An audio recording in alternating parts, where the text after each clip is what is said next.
Hi, everybody. Mark Custodio here. We're continuing our series around effective and positive leadership. You may notice I'm in a hotel, had some great meetings this week, and I'm about to head out to another customer meeting. So I figured it would be the perfect time to talk about how do you structure a meeting in an effective way to deliver the outcomes that you want and that your customer wants.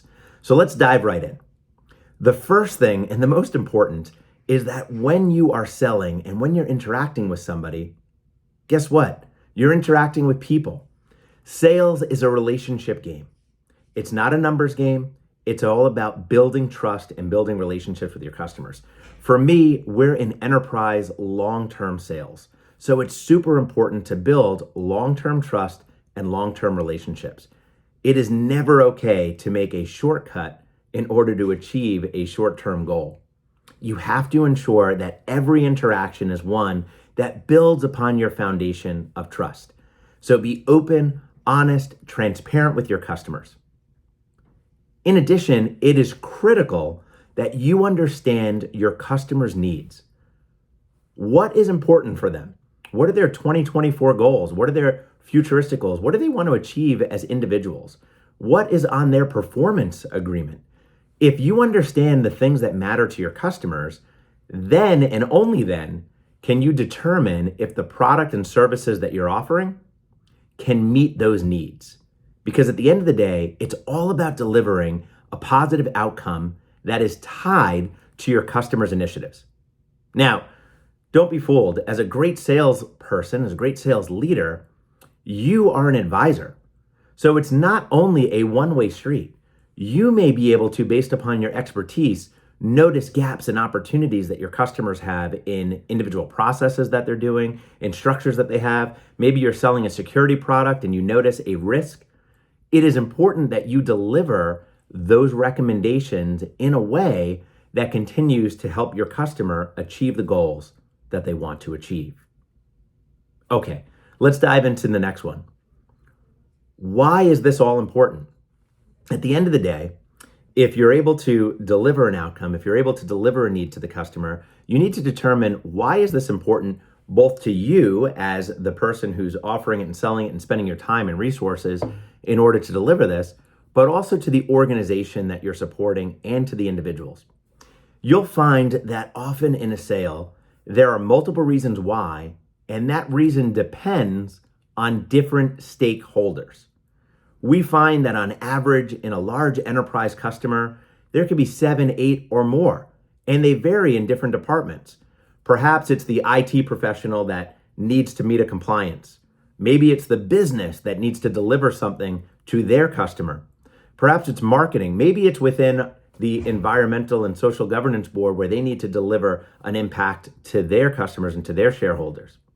Ultimately, by understanding those needs, whether it be in procurement, sales, IT, or beyond, you can then scope and create an outcome that matters to your customers. When you do that, and when you have multiple reasons why this is so important, you build a value proposition where nobody can compete. Let's get into the next benefit, all about differentiation. What I urge you to do is not to compete solely on price or on rate. This is a pitfall that many salespeople fall into. What you want to compete on is value, and especially what differentiates your offering from your competitors.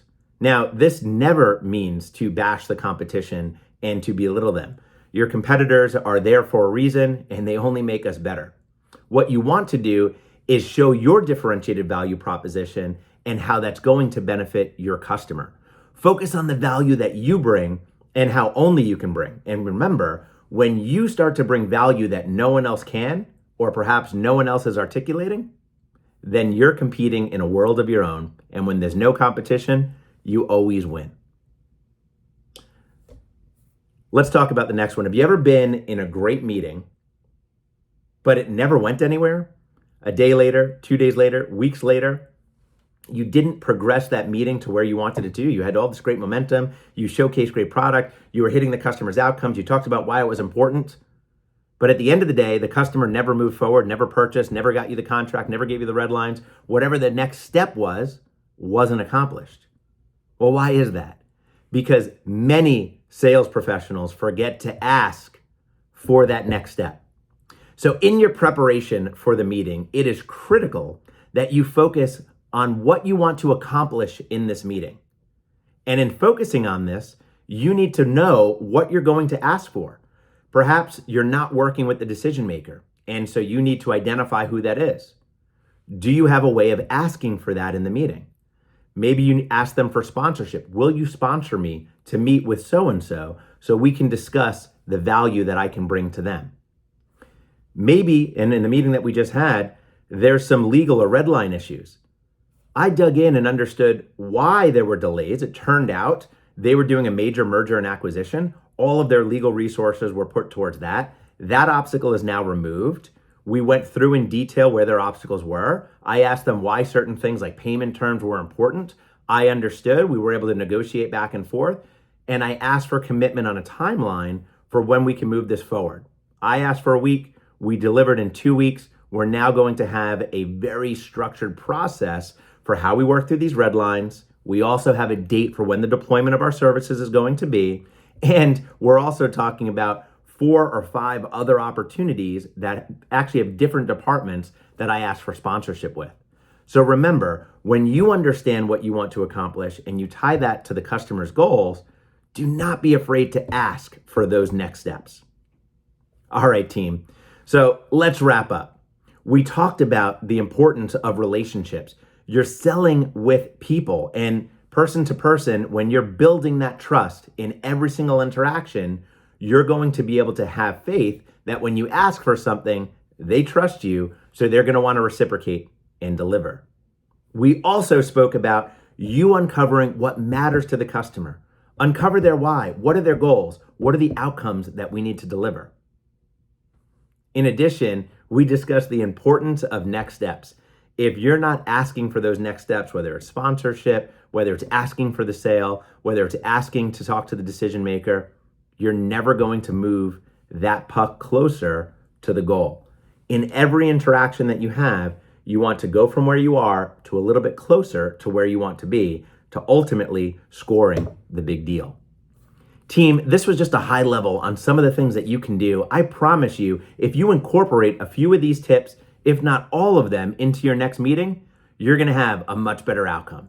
So go ahead, send me some comments on which ones you think are most effective. What I really want to hear, though, is how you inputted these within your meetings and what outcome was delivered to you.